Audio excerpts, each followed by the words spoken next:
एगो गेरुआ रंग के सूट सलवारवा पिन्हले छड़ी के जमुई सहारा से कावरवा किनले एगो गेरुआ रंग के सूट सलवारवा पिन्हले बिना पढ़ल पास होई जइनी बाबा करत ऊपर बेड़ा गे चले शिवजी के डेरा बिना पढ़ल पास होई जइनी बाबा करत बाबा बेड़ा गे चले भोला जी के डेरा खिलइबो देवा घर के नामी पेड़ा गे चले भोला जी के डेरा खिलइबो देवा घर के नामी पेड़ा गे चले भोला जी के डेरा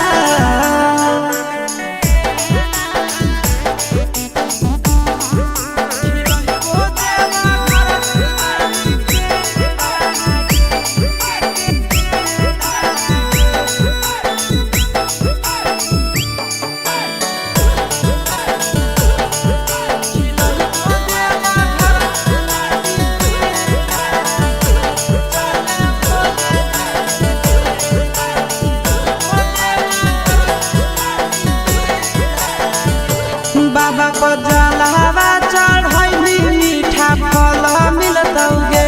पैदल देव घर जइली दूल्हा पढ़ल मिलतौगे बाबा को जलवा चढ़ैली मीठा फल मिलतौगे पैदल देव घर जइली दूल्हा पढ़ल मिलतौगे चिंटू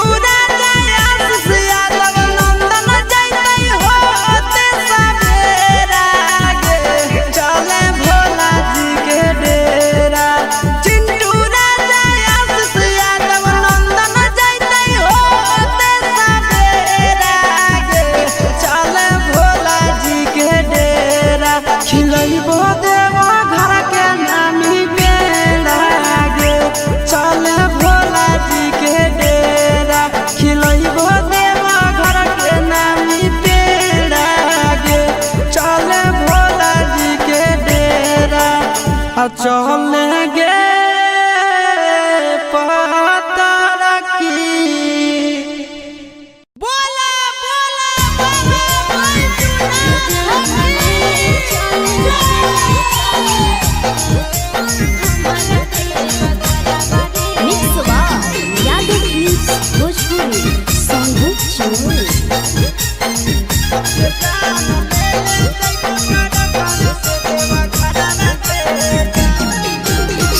गंजा से देवघर के लागे के तना भरावा रे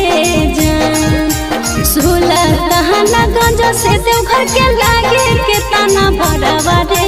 जान ले ले चले हमारा देवा घरावा रे जान ले ले चले हमारा देवा घरावा रे जान तोहरो ला भरवा गाड़ी के ड्राइवर गे जान तोहरो ला भरवा गाड़ी के ड्राइवर गे जान ये जान ले ले जइबो टरकावे से देवा घरवा गे जान ये जान ले ले जइबो टरकावे से देवा घरवा गे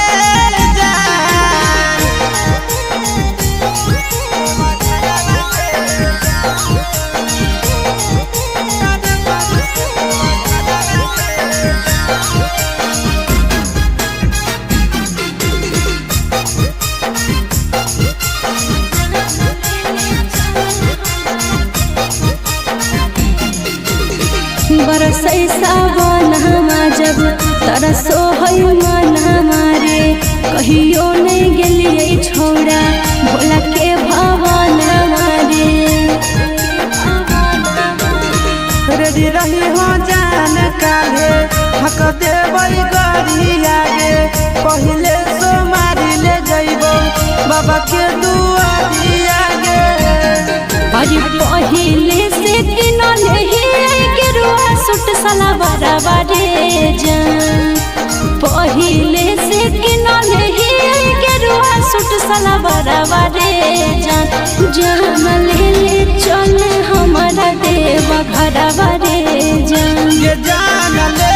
जइबो तारा कवे से देवा घरवा गे जान